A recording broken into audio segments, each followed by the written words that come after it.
desafíos jurídicos que existen en este momento. Sin más preámbulos, mi estimado doctor, queda usted en su casa y puede también compartir con nosotros. Muchas gracias.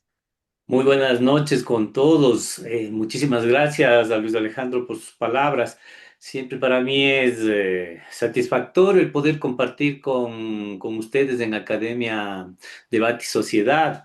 Gracias también a César por permitirme compartir en su canal un poco de lo que sería la doctrina respecto a lo que son los procedimientos administrativos sancionadores. Ya lo decía César, ¿no?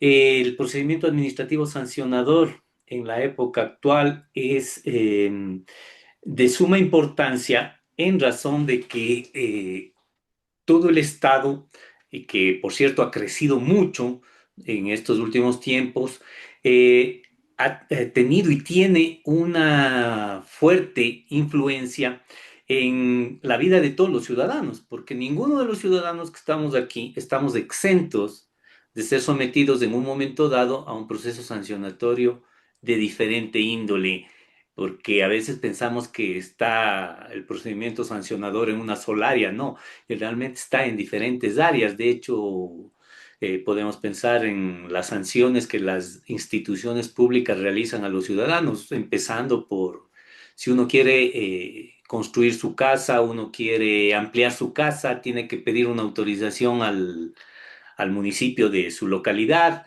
Caso contrario, es sujeto de un procedimiento sancionador. Si somos funcionarios públicos, estamos sometidos a un procedimiento sancionador y más bien dicho, a diferentes procedimientos sancionadores, porque no solo es uno. Igualmente, si somos ciudadanos comunes y corrientes, estamos sometidos a procedimientos sancionadores en cuanto a nuestra actividad diaria y cotidiana. Entonces, este tema del procedimiento administrativo sancionador no se agota en un procedimiento único, sino que tiene varias vertientes. Y hay que recordar que el Código Orgánico Administrativo que se dictó hace pocos años, en el año 2017 más o menos, quiso justamente aglutinar, diríamos de alguna manera, aglutinar todos los procedimientos administrativos sancionadores que existían y estaban dispersos en la normativa del derecho público. Si bien es cierto, esa fue una de las finalidades que tuvo este Código Orgánico Administrativo, hay que, pasado el tiempo, ya casi al cumplirse la década, hay que reconocer que no ha sido de lo más plena la consecución del objetivo. ¿Y por qué digo esto? Porque hoy nomás estaba leyendo la ley de orgánica de competencia desleal. Y esta ley en parte llega, por ejemplo, a suprimir lo que antes era la ley orgánica del poder de mercado. Y ahí uno puede ver, por ejemplo, que esta nueva ley establece un nuevo procedimiento administrativo sancionador en la esfera de la competencia desleal, la competencia del mercado. Y uno dice ahí, bueno, ¿y dónde queda el Código Orgánico Administrativo que buscaba aglutinar todos los procedimientos administrativos? Y ahí uno se empieza a percatar que esa intención un poco se ha desperdigado, se ha perdido, porque justamente nuestros legisladores muchas veces no comprendieron o no comprenden esta finalidad de la normativa y permiten que en nuevas leyes se vayan implementando nuevos procedimientos.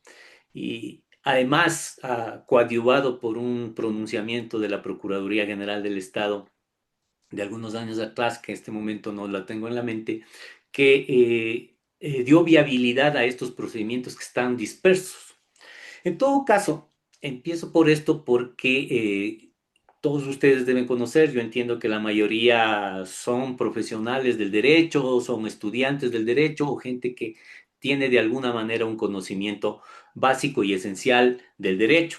Entonces, en ese sentido, van a ustedes a darme la razón al percibir que los procedimientos administrativos sancionadores, y como vamos a ver después, están hoy día nuevamente un poco dispersos y se nos ha ido de la mano debido a que el legislador ha permitido este tipo de cosas.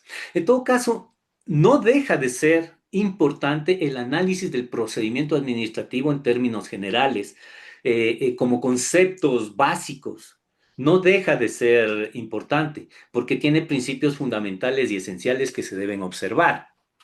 Efectivamente, como dice Carlos Urrutia, se pensó unificar los procedimientos con la aparición del COA, pero como les digo y concuerdo con lo que dice en el chat, no ha habido esa posibilidad porque el legislador mismo ha distorsionado.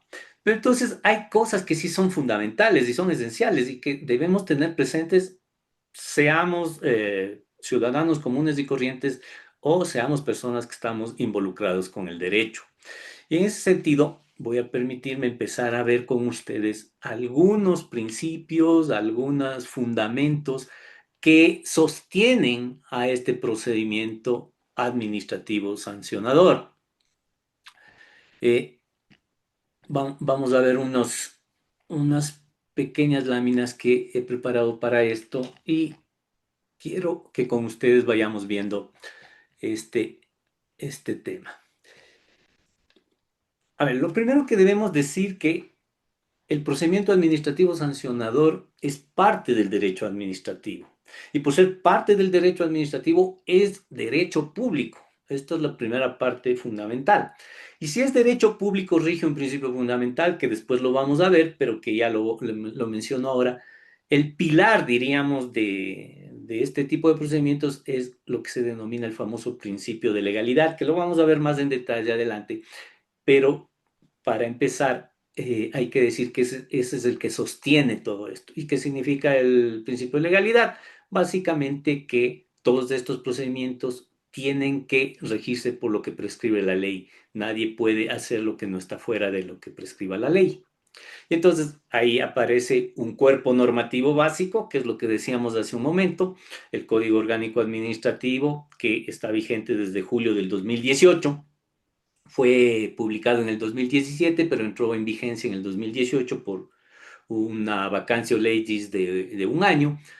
Y a partir de ese entonces se quería que todos los procedimientos sancionadores de las diferentes instituciones se rijan por este Código Orgánico Administrativo, que en un inicio logró su objetivo, pero que ya digo, poco a poco se ha distorsionado. Ojalá con el paso de los tiempos, los nuevos legisladores que tengan una visión más clara, con nueva visión de los abogados también, se empiece nuevamente a retomar ese objetivo. Y en este marco legal, no es que es un marco legal aislado, sino que es un marco legal que tiene su relación con otras normativas. Por ejemplo, hay una supletoriedad, es decir, el Código Orgánico Administrativo tiene una supletoriedad con el Código Orgánico General de Procesos, por ejemplo, que es el famoso COGEP, en temas de materia probatoria. También hay otro tipo de supletoriedad con ciertos principios que están contenidos en normas de orden penal, porque hay que tomar en cuenta que estos procedimientos tienen por eso se llaman sancionatorios, tienen una aplicación y un efecto de producir sanciones y por lo tanto tiene una aplicación de lo que se denomina el famoso ius puniendi. Entonces, en ese sentido, tiene un paralelo, diríamos, con el derecho penal. Y así con algunas otras materias, no se diga con la materia constitucional, donde hay principios fundamentales constitucionales que deben aplicarse en todo procedimiento administrativo sancionador. Y hay una base constitucional de todo esto que está contenido en el artículo 76 de la Constitución, que, como todos sabemos, ese artículo engloba lo que se denomina el famoso debido proceso. Debido proceso que consiste en darle, como bien se indica ahí, unas garantías a la persona, al ciudadano concretamente, para que pueda defenderse ante el poder del Estado, porque el Estado cuando entra a sancionar, entra con un poder extremo, que es lo que se denomina el famoso ius puniendi. Entonces, para aminorar o para darle herramientas al ciudadano para que se defienda, tiene que darle ciertas garantías que son las que están en el artículo 76 de la Constitución, en donde claramente podemos ver ahí elementos como el derecho a la defensa que se circunscribe a ciertos aspectos, como por ejemplo que pueda contradecir las pruebas. Hay que dar la posibilidad de que el administrado pueda contradecir las pruebas y el principio de presunción de inocencia, hay otros principios fundamentales dentro de este debido proceso, como la oralidad, como una garantía también para poder defenderse, y una serie de garantías que están en esta norma constitucional. Eso como el paraguas de todo el procedimiento administrativo sancionador. Pero, ¿qué es este procedimiento administrativo sancionador? Como su nombre lo indica, es un procedimiento, y si es un procedimiento, tiene que ser un conjunto de actos. Concretamente, aquí hablaríamos de actos administrativos. No me voy a detener en lo que es un acto administrativo, pero y creo que todos, sobre todo si manejamos los elementos básicos del derecho administrativo, debemos entender que toda actuación unilateral del Estado o de las instituciones públicas se concretan en actos administrativos. Y justamente el procedimiento administrativo sancionador tiene una serie de actos que se conectan sistemáticamente con el objeto de determinar la existencia de una responsabilidad administrativa. Entonces, vean, es una serie de actos que deben estar regidos por lo que decíamos hace un momento, por esa base constitucional del debido proceso, y una vez que termina el procedimiento administrativo sancionador, tiene que culminar con la determinación de la existencia o inexistencia de una responsabilidad administrativa. Entonces, ¿cuál es su finalidad? La única finalidad que tiene, o más bien dicho, la finalidad esencial y principal del procedimiento administrativo sancionador es identificar si existe la comisión o la omisión, porque también hay infracciones que se cometen por omisión, no solo por acción. Entonces, la comisión o la omisión que produce una infracción.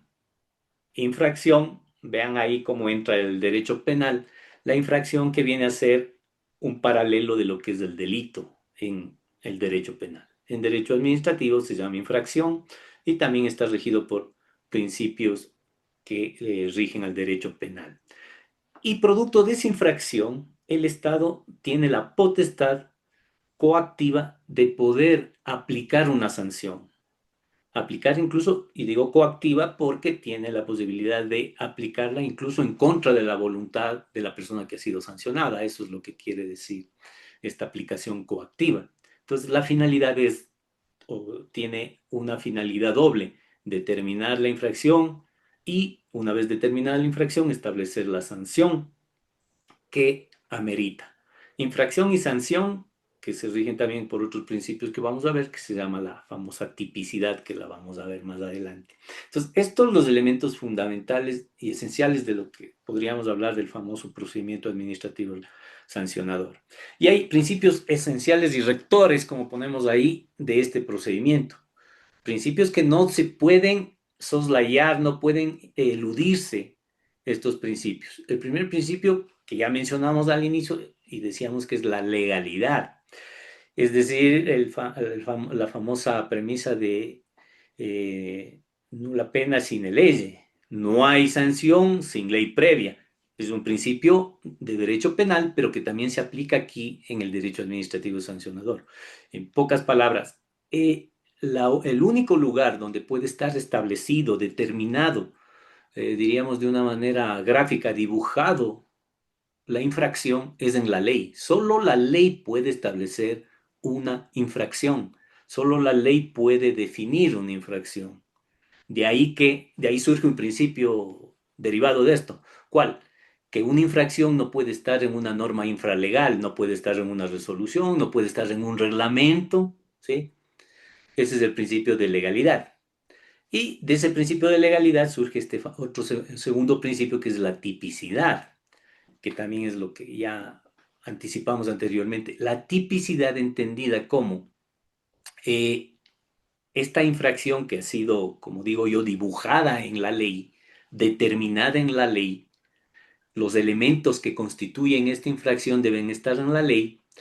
Esa es la famosa tipicidad, al igual que en derecho penal. Pero aquí en derecho administrativo sancionador, porque es derecho administrativo, debemos tener en cuenta un elemento adicional. En la tipificación de las infracciones administrativas, puede existir, puede existir lo que se llama la cooperación reglamentaria. Esto es algo que es propio del derecho administrativo sancionador. ¿Qué significa? Significa que el tipo básico, el tipo infraccional debe estar en la ley, pero muchas veces hay elementos que configuran el tipo infraccional que no necesariamente tienen que estar en la ley, pueden estar en un reglamento. Voy a dar un ejemplo para que se entienda mejor.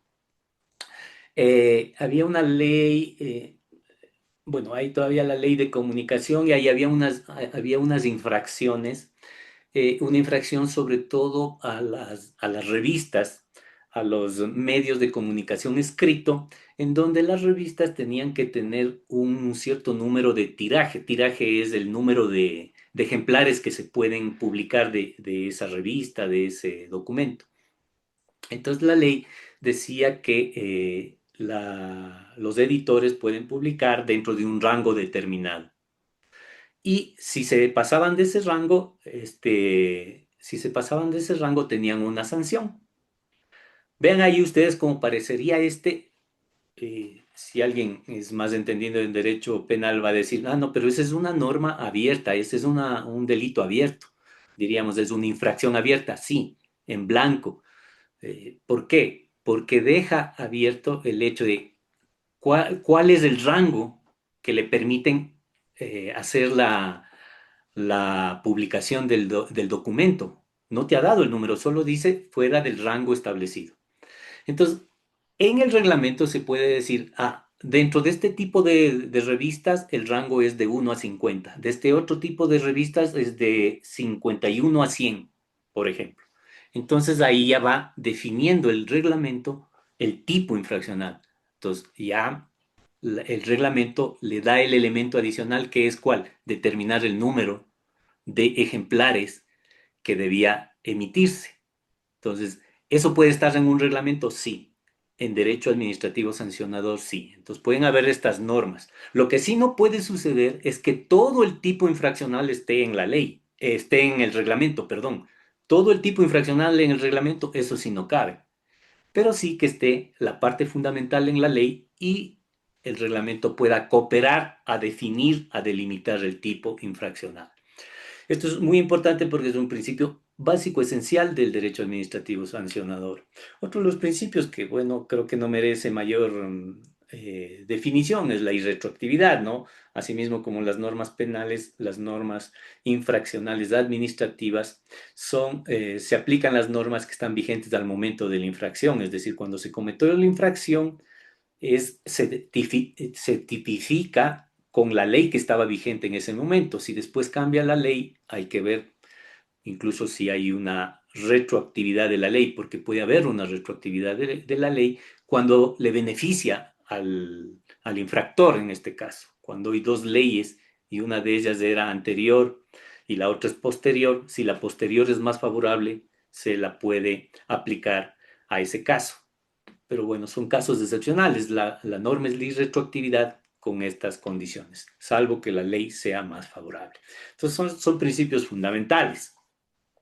Este otro principio, el principio de inocencia, ya hablábamos en el artículo 76 de la Constitución del principio o la presunción de inocencia, este principio de presunción de inocencia. Es decir, como dice ahí, la licitud, la presunción de legitimidad de las actuaciones de los funcionarios públicos y se presume que los administrados han actuado conforme a derecho hasta que se pruebe lo contrario. ¿Sí? ¿Qué significa esta presunción de inocencia? Y tiene un efecto y también un elemento producto de ello bien fuerte. ¿Cuál? El producto de esta presunción de inocencia es que el ciudadano que es sujeto del procedimiento administrativo sancionador está exento de demostrar su inocencia, porque él entra inocente al procedimiento administrativo sancionador. ¿Quién tiene que demostrar que el ciudadano ha cometido la infracción? Es el Estado, es la institución pública. La institución pública, en términos probatorios diríamos, la institución pública tiene la carga de la prueba de demostrar que el ciudadano cometió la infracción. En otras palabras, es el llamado a destruir la presunción de inocencia. Este principio es esencial y fundamental para todo procedimiento administrativo sancionador y se lo debe aplicar en ese sentido. Es el ente público el que debe probar que el administrado ha cometido una infracción. Ese es el efecto de esta presunción. Eh, Otro de los principios del non bis in idem, este es el famoso non bis in idem de que no se puede sancionar un mismo hecho dos veces. En otras palabras, diríamos aquí, no puede haber dos procedimientos sancionadores sobre un mismo hecho, ¿sí? Distinto es cuando ese hecho tiene dos sanciones que podría darse, ¿sí? Ahí no es que hay un non bis in idem, sino que el mismo hecho puede producir dos sanciones. El non bis in idem se da cuando hay identidad del sujeto, identidad del hecho. Tiene que haber identidad de las dos cosas. Y cuando hay esa identidad no se pueden iniciar dos procedimientos sobre lo mismo. Eh, bueno, esto tal vez toparemos más adelante también porque a veces requiere algunas explicaciones del procedimiento administrativo sancionador para entenderlo mejor, sobre todo cuando si logramos hablar de la caducidad y la prescripción. Otro de los principios, la proporcionalidad. Hay muchas sanciones que ustedes van a ver en las diferentes leyes, porque las sanciones están en diferentes leyes administrativas. Muchas veces la sanción tiene, no es una sanción única, digamos, sino que es una sanción que tiene un rango, tiene un techo y tiene una base. Y entre techo y base hay una diferente posibilidad de sancionar. Entonces, en este tipo de infracciones, siempre es indispensable que rija este principio de proporcionalidad, porque no puede estar al arbitrio de la autoridad el que le ponga la sanción más alta o la más baja. Tiene que haber una motivación al respecto. Entonces, esta proporcionalidad quiere buscar más justicia en la aplicación de las sanciones. Ese sería el fondo de todo esto. Yo les traía ahí un ejemplo de lo que es el principio de proporcionalidad en una sentencia que el Tribunal de Quito, el 8 de mayo de 2025, esta sentencia, si bien es cierto, no se casó, ya está ejecutoriada, y sin embargo, a mí me llamó la atención porque en este caso concreto se trataba de una infracción que el Ministerio del Trabajo, me parece que era así, el Ministerio del Trabajo le impone a una persona porque no había entregado, creo, alguna información, si no estoy mal, y la sanción por no entregar esa información tenía un techo y tenía una base. Entonces me parece que era en salarios básicos unificados. Y entonces, vean aquí cómo se dice en el número 3 de este facio, se construyó la argumentación de la motivación usada por la autoridad administrativa para establecer la infracción, es decir, lo que conocemos como motivación del acto administrativo sancionador. Una vez determinada la infracción, debía fijarse la sanción, ya que la norma que utilizó para tipificar aquella contiene una sanción gradada y no una sanción única. Por esta razón es que la autoridad debe hacer una segunda motivación. Vean esto. Una segunda motivación. ¿Motivación de qué? De la aplicación de la proporcionalidad. ¿Y por qué dice eso? Porque para fijar la sanción dentro del rango establecido en el artículo 7 del mandato 8, que es donde le sancionaron, que fue utilizado para tipificar la infracción, En caso de no hacerlo, así la autoridad establecería una sanción arbitraria.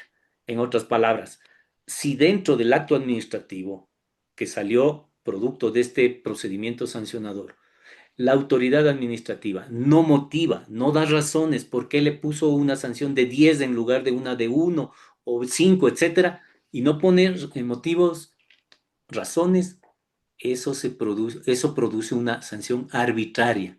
Pues si bien hay un rango de discrecionalidad para fijar la sanción, no por ello no se debe justificar la imposición de tal o cual sanción. Se debe explicar por qué se pone una sanción. No se evidencia una argumentación que haga entender el, al administrado y al público en general la razón o razones por las cuales escogió cuatro remuneraciones. Aquí le pusieron cuatro remuneraciones del Ministerio del Trabajo, le puso cuatro remuneraciones, pero me parece que era que iba de 1 a 10 o algo así. Entonces le pone cuatro y dice, no da las razones por las cuales escogió cuatro remuneraciones y no 5 o 3. ¿Por qué no le puso 5? ¿Por qué no le puso 3? Incluso la abogada del Ministerio del Trabajo mencionó en la audiencia de juicio que el director del ministerio podía ponerle no 4, sino más o menos salarios básicos como multa porque era su discrecionalidad. Entonces, vean ahí cómo la autoridad administrativa en el proceso mismo está diciendo, ah, no, yo tengo la potestad de poner la que me, en pocas palabras, perdón el término, el que me dé la gana. Y no es así, no puede ser así. La autoridad administrativa tiene que reducir al máximo la discrecionalidad. Entonces dice, de ello concluimos que la imposición de las cuatro remuneraciones básicas es arbitraria y totalmente discrecional porque no ha observado lo previsto en el reglamento de control que es una norma administrativa. Esto contradice lo prescrito en el numeral 6 del artículo 76, que establece esto de la proporcionalidad, así como el 16 del Código Orgánico Administrativo, ya que no se ha dado razón alguna para seleccionar cuatro salarios básicos para alcanzar el fin ejemplificador. Entonces, vean ustedes ahí cómo este tema de la proporcionalidad y es más, este aspecto de la proporcionalidad es más gravoso, diríamos, cuando hay norma expresa. Cuando hay una norma expresa, por ejemplo, en el artículo 46 de la Ley Orgánica de la Contraloría General del Estado. Si ustedes revisan esa norma, dice que las sanciones administrativas se ponen, asimismo me parece que es entre 5 y 20 salarios, y dice, pero para determinar la sanción tienen que observarse seis parámetros, entre ellos la jerarquía del funcionario, la gravedad, la reincidencia, etcétera. Son 6 parámetros. Si la autoridad administrativa no menciona los parámetros y no establece cuáles de esos parámetros fueron afectados con la infracción, entonces no está aplicando el principio de proporcionalidad. Esto es muy, muy importante porque muchas veces no lo toman en cuenta las autoridades administrativas, como el caso que les he traído a colación, y tampoco los abogados litigantes muchas veces se dan cuenta de esto. Entonces hay que tener presente. Igual, funcionarios, muchas veces hasta los jueces no se percatan de este tema, hay que ser claros en este aspecto. Ahora, ¿cuáles son los sujetos del procedimiento administrativo sancionador? Eh, Voy a empezar por el último que está en la lámina, el administrado, ¿no? Que es la persona presuntamente responsable de la infracción y empiezo por ella porque para mí me parece que es el principal elemento del procedimiento administrativo sancionador. Es el sujeto que está sometido al procedimiento. Y los otros dos que habla ya del órgano instructor y el órgano sancionador son los órganos de la entidad pública, del sujeto público que va a realizar el procedimiento, porque el procedimiento está a cargo de la institución pública y estos órganos de instructor y sancionador son los que van a realizar estos actos que decíamos al definir el procedimiento, los actos administrativos sucesivos van a ser producidos por estos órganos. El órgano instructor, que es el encargado de la fase de investigación y sustanciación entendido como el proceso de inicio, y el órgano sancionador, perdón, y cuando hablo de sustanciación, también el procedimiento de inicio y el procedimiento y la fase probatoria, diríamos, cuando ya se se emiten pruebas, se aportan pruebas para determinar la infracción y la posible sanción. El órgano sancionador, en cambio, que es la autoridad competente para dictar la resolución final, el acto administrativo final. Ese es el órgano sancionador. El COA, el Código Orgánico Administrativo, habla de que el órgano instructor y el sancionador siempre tienen que ser diferentes, buscando que se aplique un principio que también está en el Código Administrativo, que se llama el principio de independencia. Sin embargo, yo creo que este principio de independencia siempre es discutible. ¿Por qué razón? Porque tanto el órgano instructor como el órgano sancionador pertenecen a un mismo organismo público, salvo en algunos momentos o casos especiales como los que se hacían cuando se hace sumarios administrativos, hacía el Ministerio del Trabajo sumarios administrativos a los funcionarios públicos a través de un acuerdo ministerial. Podría haber eso, pero normalmente el órgano instructor y el órgano sancionador son partes de la misma función ejecutiva normalmente o del organismo público que corresponda, y entonces esa eh, búsqueda de independencia resulta un tanto ilusoria, por lo menos desde mi punto de vista. Pueden haber otros criterios, pero lo que sí es claro es que la persona que hace la parte de instructora no puede ser la que sancione. Eso sí debe quedar claro, porque así lo dice el Código Orgánico Administrativo. ¿Cómo inician los procedimientos administrativos sancionadores? Normalmente por dos vías. La vía de oficio, cuando es la propia institución pública la que por sí y ante sí produce el inicio del procedimiento administrativo sancionador. Como dice ahí, por la iniciativa del propio órgano o por de orden superior, puede haber un superior que ordene que se inicie el procedimiento o alguna petición razonada de algún funcionario de la institución. Pero también puede iniciar por una denuncia en donde el denunciante presenta un petitorio, una petición a la institución pública para que inicie el procedimiento.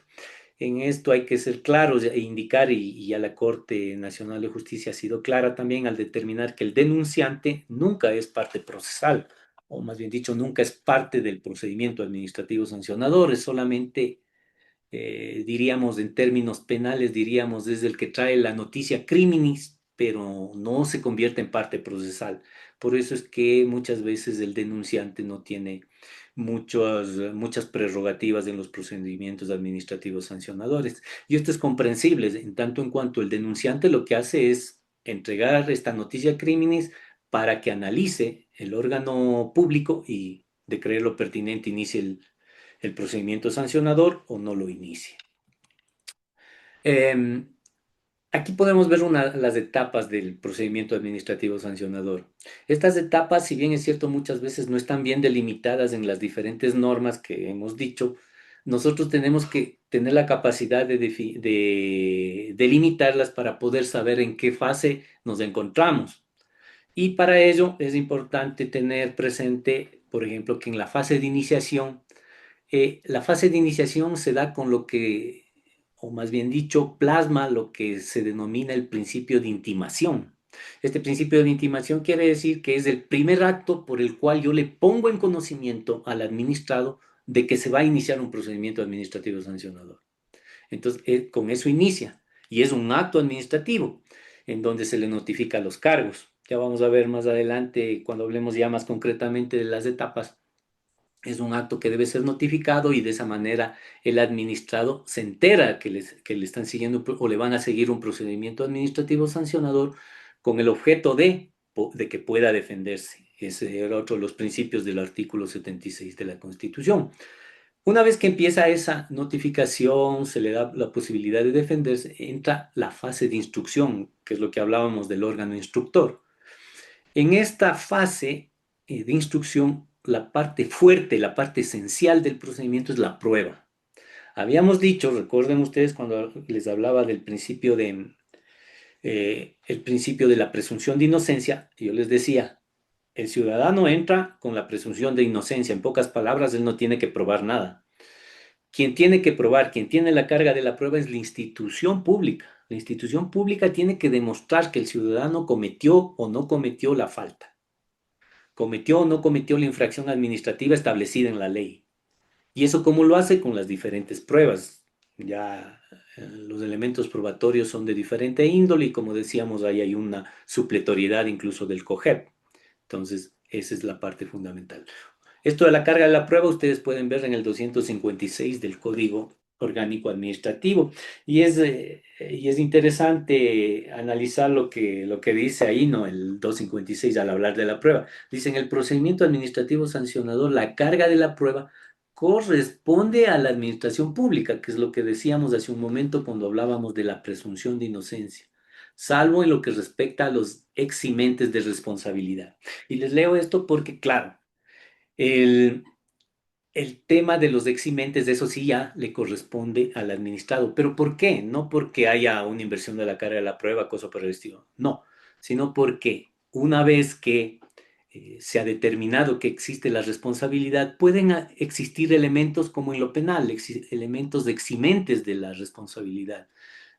No sé, caso fortuito, fuerza mayor, por decir algunos ejemplos que se me ocurren, que deben ser probados, eso sí, por el administrado, porque son eximentes de la responsabilidad. Pero en primera instancia, la responsabilidad tiene que ser determinada por la institución pública, porque esa destruye la presunción de inocencia del administrado. Entonces, esto es importante tenerlo presente. Finalmente, la fase de resolución dentro del procedimiento administrativo sancionador, la resolución que es la emisión del acto administrativo por parte de la autoridad competente. La autoridad competente para emitir esa decisión. Y digo autoridad competente haciendo notar a ustedes que cuando hablamos de autoridad competente, decimos que es la autoridad que la ley ha previsto que es la que puede sancionar. ¿Sí? Tiene que ser la autoridad que la ley ha previsto. Si no es la autoridad que ha previsto la ley para sancionar, puede haber ahí un tema de nulidad por competencia de la autoridad, o sea, falta de competencia de la autoridad. Entonces la resolución sería nula por el 105, me parece que el numeral 3 o 4. Entonces, esta fase resolutiva es muy, muy importante. Ya vamos a ver después caducidad y prescripción por qué. Y después de estas tres fases son las esenciales. Hay una fase de ejecución que ya es después de la decisión, cuando ya la decisión ha quedado en firme. Debe haber una ejecución de la sanción y esta sanción impuesta puede ser ejecutada vía coactiva cuando se trata de una sanción pecuniaria en dinero, se le ejecuta vía coactiva, es decir, se exige incluso en contra de la voluntad del ciudadano. Aquí les he puesto, como para ir un poco finalizando el tema y para comprensión de todos, les he puesto un esquema que he creado yo sobre el procedimiento administrativo sancionador, en donde vean ustedes aquí, donde dice inicio, empieza el procedimiento administrativo sancionador y termina con la resolución. La fase de inicio, la base de instrucción con las pruebas y termina con la resolución. Habíamos dicho que de ahí viene la ejecución, pero esto ya no es el procedimiento administrativo sancionador, esta es otra fase que puede ser a través de la coactiva. Y también les he puesto aquí la impugnación, que también hay que tomar en cuenta que es una fase posterior al procedimiento administrativo sancionador. Esta es una fase impugnatoria que no la vamos a topar porque ese es otro tema. Pero volvamos al procedimiento administrativo sancionador dentro de estas tres fases.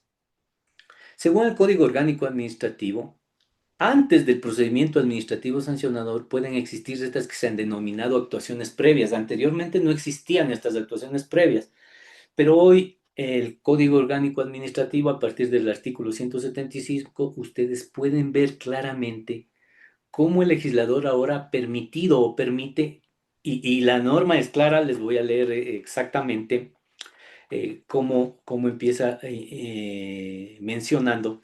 Dice, al hablar de estas actuaciones previas, dice, todo procedimiento administrativo podrá, aquí pongo énfasis porque dice podrá, lo cual quiere decir que es facultativo. No todos los procedimientos administrativos sancionadores tienen actuaciones previas. Esto es muy importante, porque alguien puede decir, ah, no, pero es que a mí no me hicieron actuaciones previas y por eso se violó el procedimiento. No es así, porque las actuaciones previas son facultativas. Por eso dice el 175, todo procedimiento administrativo podrá ser precedido de una actuación previa, podrá. Entonces, Esas actuaciones previas en realidad es un proceso de investigación. Puede darse cuando ha habido la denuncia que les digo, la institución pública se pone a investigar, empieza a buscar hechos, pruebas que le permitan emitir, porque producto de estas actuaciones administrativas tiene que salir un informe previo que será notificado a la persona interesada. ¿Para qué? Porque se convierte en el acto de inicio que decíamos, de inicio, el acto de intimación que decíamos del ciudadano para que inicie el procedimiento administrativo sancionador. Y de hecho, esta parte es tan, por eso le he puesto aquí separada del resto, es tan independiente que miren lo que dice el artículo 179. El artículo 179 dice que una vez que han iniciado las actuaciones previas sobre algún asunto determinado, la decisión de inicio del procedimiento se notificará a la persona en el plazo de 6 meses. Si no se hace en ese plazo, estas actuaciones previas caducan. Ya vamos a ver qué es esto de la caducidad, pero caducan. En definitiva, quiere decir que desaparecen, no existen, no tienen valor. Si se pasó de 6 meses, estas actuaciones previas pierden valor. Así hayan encontrado que hay la infracción, pero ya emitieron fuera de los 6 meses, caducó y en pocas palabras perdió valor jurídico. Y una vez que se le notifica, empieza o da inicio a la fase de sustanciación con este acto de inicio que mencionamos. Y en el COA está en el 252 al 259, ahí está la fase también de instrucción, es decir, la fase de las pruebas. No vamos a detenernos en el tema de las pruebas, más allá de lo que les he dicho, la carga de la prueba. Y finalmente la fase resolutoria que se establece en el 260. Y también he puesto el 203 porque el 203 establece, del COA, establece el tiempo que debe durar esta fase resolutoria. Dice que una vez que terminó la prueba, la autoridad administrativa tiene 30 días para emitir su resolución, ¿sí? Y posteriormente entrará a la ejecución. Esto creo que en términos generales es clarísimo para entender el procedimiento administrativo sancionador. Y un tema que causa también mucha polémica, por cierto, y con esto un poco quiero ir terminando el tema, para que darles la palabra también a ustedes y no llevarme tanto tiempo hablando solamente yo. Esto de la caducidad y prescripción es un tema que ha creado gran dilema, por un lado, y también discusiones bien fuertes, incluso en la misma Corte Nacional de Justicia, en la Sala de lo Contencioso. Cuando se habla de caducidad y prescripción, estamos hablando de efectos que se producen por el transcurso del tiempo en el procedimiento administrativo sancionador. ¿Qué significa la caducidad que hablamos hace un momento? La caducidad se da en el procedimiento administrativo o la potestad administrativa.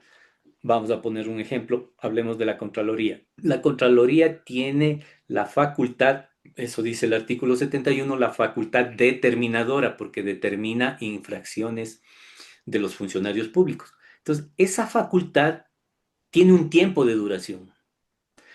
Ese tiempo de duración es también el tiempo en el que se puede llevar adelante este procedimiento administrativo.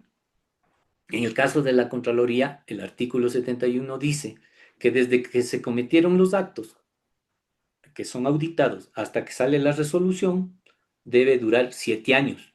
Si se pasa de los 7 años, caducó el procedimiento, como decíamos en el ejemplo anterior, caducó el procedimiento quiere decir que ya no existe y ya no tiene valor. Así efectivamente haya cometido la infracción. Ya pierde valor por el transcurso del tiempo. Entonces, ¿quién caduca? Sea el procedimiento administrativo o la potestad administrativa de sancionar. Y así pueden encontrarlo ustedes en el 244 del COA, por ejemplo. En el 203 yo les decía que ahí menciona el tiempo del procedimiento administrativo común, diríamos, que tiene 30 días luego de que terminó la prueba. Y ahí pueden ver en el 203 se habla también de una ampliación, pero eso es extraordinaria por casos muy puntuales. Y el 244 que establece este tema de la caducidad. Y la prescripción. En cambio, la prescripción, por lo menos en los temas de procedimiento administrativo sancionador, se dirigen exclusivamente a otros dos elementos, ya no el procedimiento ni la potestad, sino se dirige a la infracción y la sanción, porque la infracción y la sanción son los que prescriben, asimismo, por el transcurso del tiempo. Pongamos un ejemplo. El día de hoy yo cometo una infracción ambiental. Tengo una empresa y he botado al río unos productos que son dañinos al ambiente. Entonces, el día de hoy boté eh, al río. Entonces, hoy día cometí la infracción. Y esta infracción, dependiendo de lo que diga el código ambiental, puede ser leve, grave o muy grave. Supongamos que esto de lanzar un día estos desechos es una infracción grave. Entonces, esta infracción grave tiene una sanción que establece el mismo código. Entonces, por ser una infracción grave, tengo que regirme a lo que dice el 245, me parece, del Código Orgánico Administrativo. Vemos que mientras va transcurriendo el tiempo, el 246 ha sido, perdón, a ver, prescripción de las sanciones desde el 245, sí estaba correcto. Dice en el numeral 2 del 245 dice que las infracciones graves prescriben en 3 años. ¿Qué significa? Que si el día de hoy cometí esta infracción que les comenté, de aquí en 3 años, el día 12 de febrero del año 2029, esa infracción prescribe. Algo similar a lo que pasa con la prescripción de los delitos, ¿no? Pasa un tiempo y por más que exista el delito, yo ya no puedo seguirle un procedimiento para sancionar. Igual pasa aquí. Pasaron los 3 años del ejemplo que les di y ya no puedo sancionarle a la persona que cometió la infracción. Pero también, como la infracción produce una sanción y la sanción es el fruto del procedimiento administrativo sancionador, decíamos. Entonces ya siguieron el procedimiento administrativo sancionador, le declararon una sanción, digamos que en el caso que les puse de ejemplo, el botar desechos en el río, significa el pago de una multa de $10,000.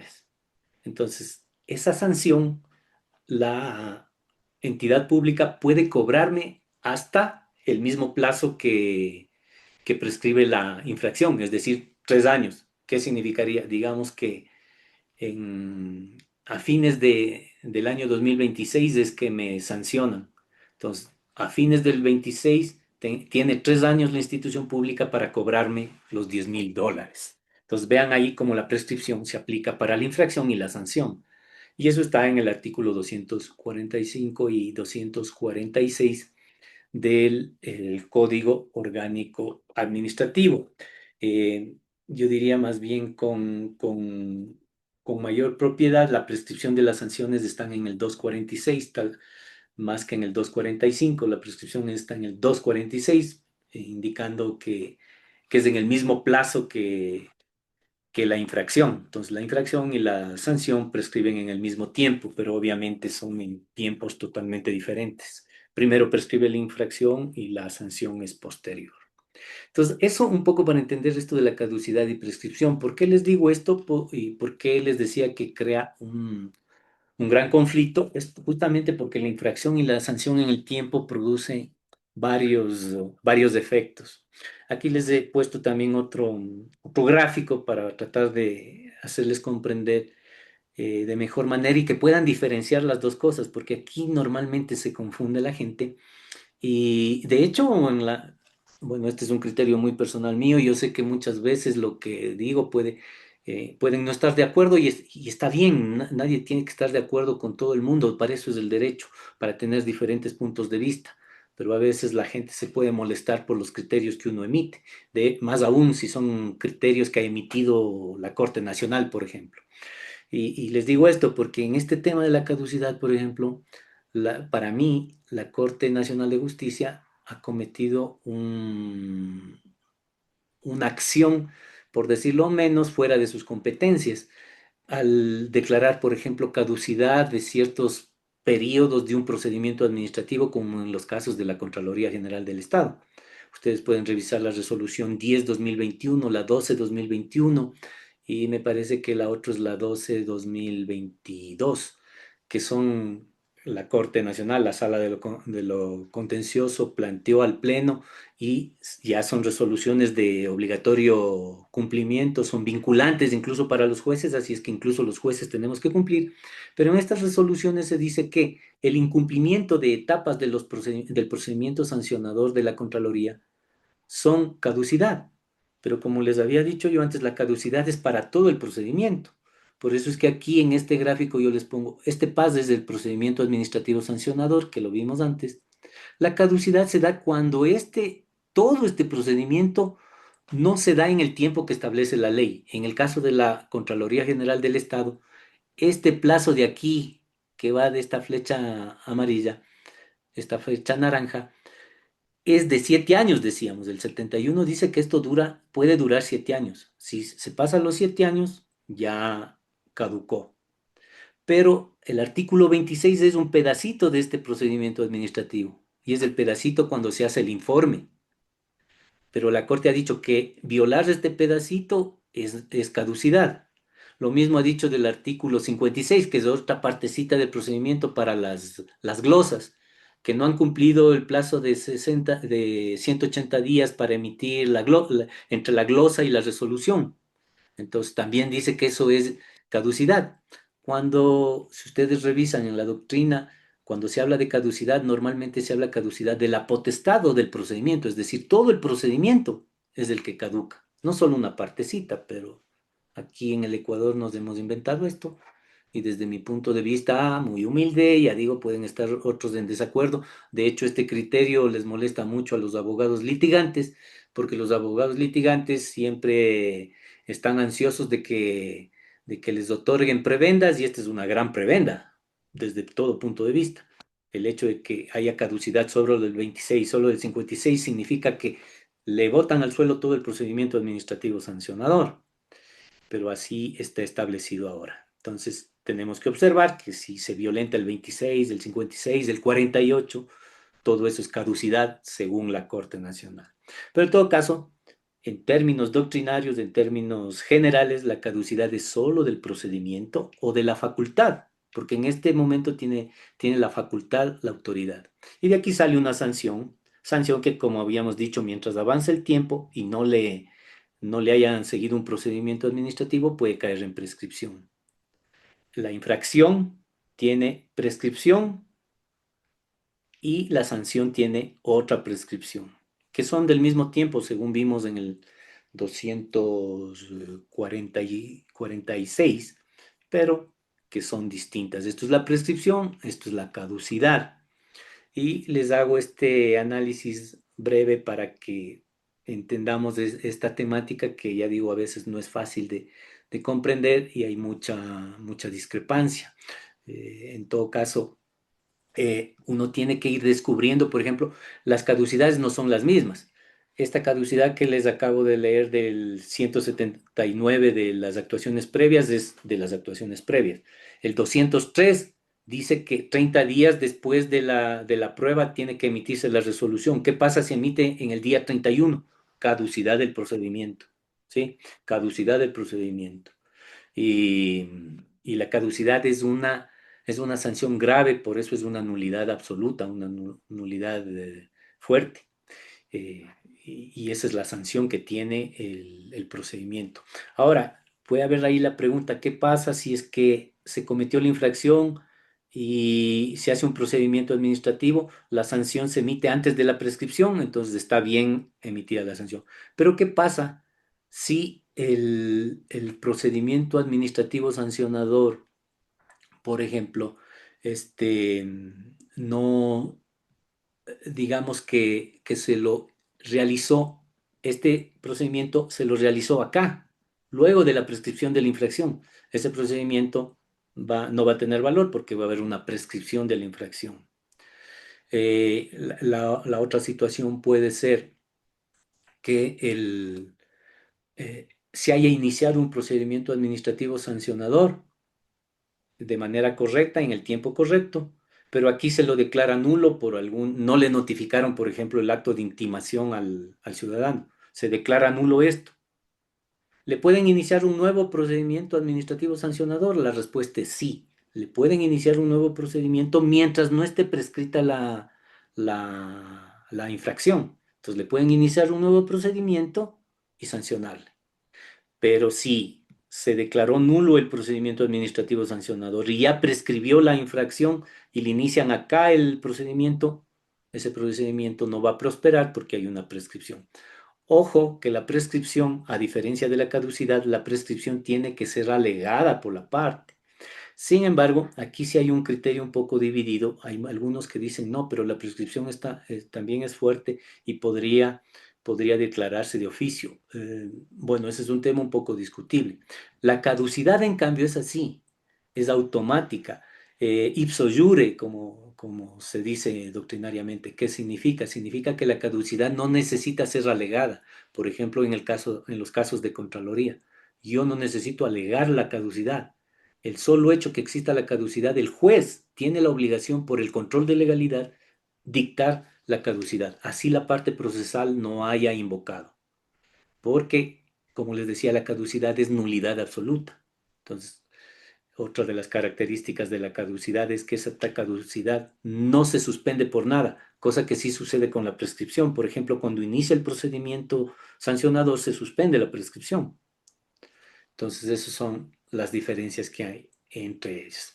Creo que esto les puede ayudar para tener una idea general del procedimiento administrativo sancionador y creo que de esa manera tener claro sobre todo los principios y algunos aspectos que les he dado como para poder diferenciar en la vida diaria estas fases, estos principios que nos ayudan y les ayudan sobre todo a los abogados litigantes a poder aplicar correctamente su demanda, realizar correctamente su demanda.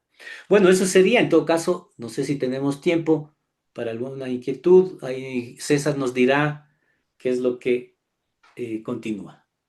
Sí, Doc, habían escrito en el chat algunas cosas, pero creo que solo dejaron una pregunta como tal. Dice, ¿y las infracciones que están tipificadas en las ordenanzas? Creo que eso era el inicio Ya, en las etapas. claro. En los A principios. ver, hay que tener bien claro que las ordenanzas son normas de orden legislativo para los gobiernos autónomos descentralizados. ¿Por qué les digo esto?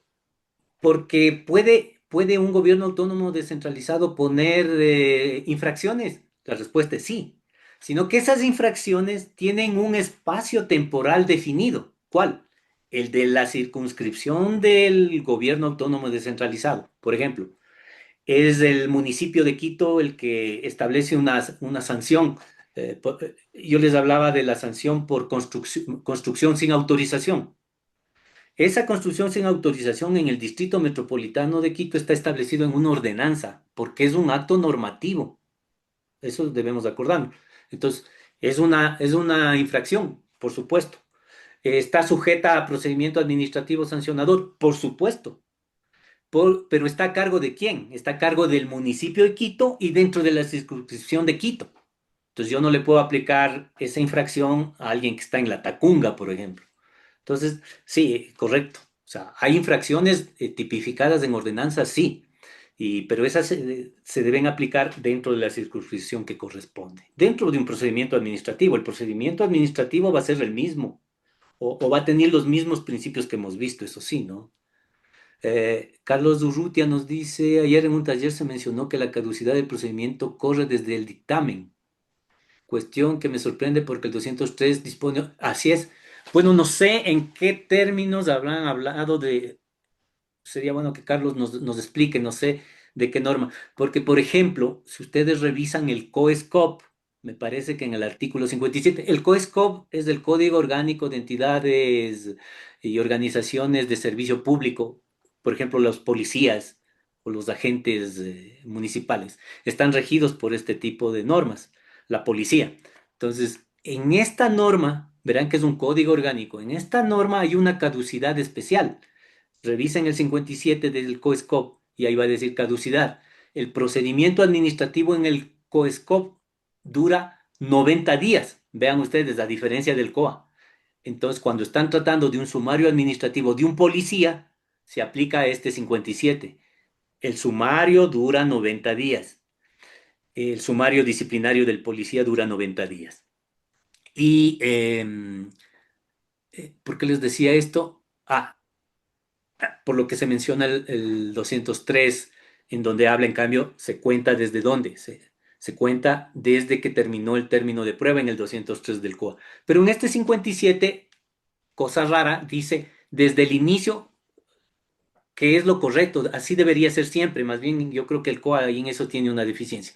En el COESCOP dice, desde que se le dio el acto de inicio al funcionario, que sería lo que les decía el acto de intimación, hasta cuando sale la resolución.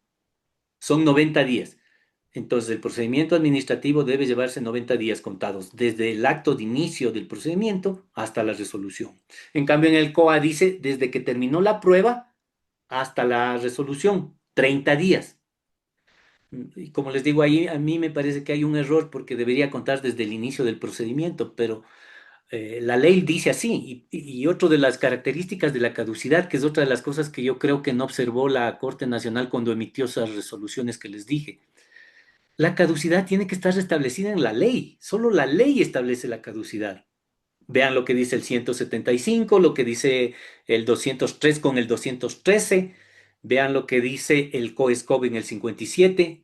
Vean lo que dice el 71 en la Ley Orgánica de la Contraloría General del Estado. En ningún otro lado de la Ley Orgánica de la Contraloría van a encontrar la caducidad, sino solo en el 71. Entonces, ponerle el 26, el 48 como caducidad es cambiar la ley, desde mi punto de vista. Te digo, ahí puede haber criterios y de hecho ya hay una resolución obligatoria, no hay cómo hacer nada, pero hay que discutir doctrinariamente ese tema y el error que desde mi punto de vista existe. Entonces, nos decía, si el inculpado, sí, algo, Doctor, con todas las personas que están viendo la transmisión, se va a cerrar la transmisión en vivo, pero se quedan las personas que están en este Zoom por el tema ya, de las preguntas que tenemos algunas preguntas, doctor. Solo ya, sobre informarles que el live se va a detener, pero la clase en el Zoom continúa. perfecto, gracias César por el aviso. Solo déjame ver, aquí veo otra pregunta de alguien, está, a ver. Ya, esto dice Mafas, no sé, alguien que tiene Mafas Das. Dice, es obligatorio que en las normas legales donde existan infracciones deben establecerse las reducciones en caso de aceptar los hechos. Es que en el reglamento de la Superintendencia de Compañías acepte la sanción, pero no quisieron hacer la reducción. Bueno, no sé a qué tipo, me imagino que reducciones en el sentido de reducir la sanción. Yo personalmente no, sería bueno que nos explique cuál es la norma a la que hace referencia la Superintendencia de Compañías, pero si la norma dice que debe haber una reducción cuando se acepta, debería cumplirse. Pero si la ley no lo dice, no sé. Yo personalmente no lo conozco. Soy sincero al respecto. Sería bueno que me indiques la norma a la que hace relación, porque hablar en términos generales de que se debe reducir por aceptar o por allanarme al procedimiento administrativo, no, no rige. ¿Sí? Doctor, Sí, sí, disculpe, cuéntame, cuéntame. yo fui la que puse Lo que Sí, sucede es que en el artículo 253 del Código Orgánico Administrativo ajá, eh, establece que en el caso de que el inculpado acepte los hechos, se hará las reducciones la reducción de la sanción correspondiente. Entonces, claro, si el COA es superior y es superior al reglamento que maneja la ley de compañías en el momento de sancionar, no se entiende por qué el reglamento, bueno, es posterior al COA. Este está el del 2020, me parece que es el reglamento que tiene la super de compañías. Entonces correcto. yo no entiendo por qué la gran parte tiene de los artículos del COA, pero esa parte de ahí, de la reducción de la sanción cuando el inculpado acepta los hechos, no existe. Es por eso que yo en la etapa de prueba, mejor para allá, o sea, yo ya conozco los procedimientos, todo eso, entonces para evitarme todo eso, mejor acepté la sanción para que se me haga la reducción. Pero Ya, me negaron y ellos continuaron con la etapa probatoria y me parece que ahorita ya van a la resolución. Entonces ya. yo no entiendo Ujú. cómo, o sea, ¿es obligatorio que estos reglamentos tengan o solo o queda a libre albedrío de la de las institución. normas jurídicas. Ajá. Mira lo que dice el 253 que hace relación tú. Dice, en el caso de que el inculpado corrija su conducta y acredite este hecho en el expediente, se puede obtener. Mira lo que dice, se puede, no es obligatorio, primera cosa. Entonces, tendría que pedir a ver si la autoridad te concede eso. Eh, Eso por un lado. Por el otro lado, dice en el mismo 153, si el infractor reconoce la responsabilidad, se puede resolver el procedimiento con la imposición de la sanción. Mira ahí como nuevamente hay un grado de discrecionalidad a la autoridad administrativa. Entonces tú no le puedes decir, vea, usted tiene que hacerme la reducción porque tiene que hacerme. No, porque dice se puede obtener reducciones. Lo que sí puedes aplicar y exigir es que haya la aplicación del principio de proporcionalidad que hablábamos antes. Porque no te pueden decir, vea, le voy a poner la sanción, digamos que es sanción, el ejemplo que les daba, es de entre 5 y 20 salarios. No puede, o sea, o tiene que justificar por qué te pone la más alta, ¿sí? ¿Por qué me pone la más alta y no me pone la más baja? Si encima estoy reconociendo mi culpa. Eso sí podrías hacer, pero exigirle que te dé las extensiones que dicen aquí y las reducciones no es tan viable, porque como dice aquí la norma, dice, se puede obtener. ¿Te das cuenta? Le está dejando un poco al arbitrio de la autoridad. Sí, Ah, ya. Gracias, sí. doctor. ¿De qué? A ver, Sergio Chacón nos dice, si un tribunal ya sentenció dejando sin efecto una orden de reintegro a favor del obligado principal y se ejecutaría la sentencia, ¿puede venir? No. La respuesta ahí, mi estimado Sergio, es no, porque normalmente ahí estás hablando de una orden de reintegro. Normalmente el proceso sancionador, sobre todo en Contraloría, en la mayoría de los casos, eh, se hace un procedimiento que determina el informe de examen especial. Ahí no hay todavía responsables. De este informe se empiezan a desprender responsables. Cada uno tiene una responsabilidad. Entonces, debes recordar que muchas de esas responsabilidades son personales o tienen efectos personales. Por ejemplo, yo soy director financiero y otro es el director jurídico. El director jurídico no puede tener la misma responsabilidad que el director financiero. Por ende, si el director jurídico se salió beneficiado con la sentencia, no puede decir, verá, como el jurídico es inocente, yo financiero soy inocente. No puede decir eso, porque son dos naturalezas diferentes. ¿Cuándo sí puede decir eso? Y esto es importante, cuando la sentencia habla de una nulidad absoluta, por ejemplo, lo que hemos hablado, caducidad. Le declararon la caducidad del 26. Ahí sí, pues tienen que beneficiarse todos porque el 26, como decía, a pesar de que yo digo que no deberían darse como caducidad, pero ya la Corte lo ha dicho, como el 26 bota al suelo todo el procedimiento, le bota con todo. Y esa es la gravedad de hacerle caducidad, porque diferente sería que sea ilegalidad. Entonces, si hay una nulidad, si hay, por ejemplo, falta de competencia, alguna nulidad del 105, ahí sí, les afecta a todos, sea el jurídico, sea el financiero, les afecta a todos porque es nulidad absoluta. Entonces, la respuesta es, normalmente no, para Sergio. La respuesta es no, salvo que se trate de nulidades absolutas. Si es nulidad absoluta, una caducidad, una falta de competencia, ahí sí va a votar todo el procedimiento y todos se benefician de la sentencia que obtuvo esa persona. Doctor, ¿Sí? con respecto al tema del Zoom, también ya se nos acaba el tiempo de Ujú. live. Bueno, no, de la clase, porque habíamos empezado antes hasta que los chicos se conecten. ¿Correcto? Bueno, personalmente, agradecerle de parte de Academia de Debate Sociedad a usted por darse este tiempo y ayudarnos a todas las personas que se conectaron por las diferentes redes sociales como Facebook, YouTube, este mismo Zoom, para su clase. Agradecido con usted, doctor, con las personas que se conectaron. Recordarles también que de parte de Academia de Debate Sociedad hacemos más masterclass de manera gratuita con personas igual como el doctor, preparadas, que han estudiado muchísimo. De esta manera, les recuerdo que pueden seguir nuestras redes sociales, Instagram, Facebook y YouTube, donde se publican las futuras masterclass. tema de blogs también estamos actualizando y un sinnúmero de podcasts de tema también en el derecho para acercar a la ciudadanía y derecho para profesionales. Agradecerle, doctor, una vez más. Muchas gracias también, César, y gracias a Luis Alejandro y al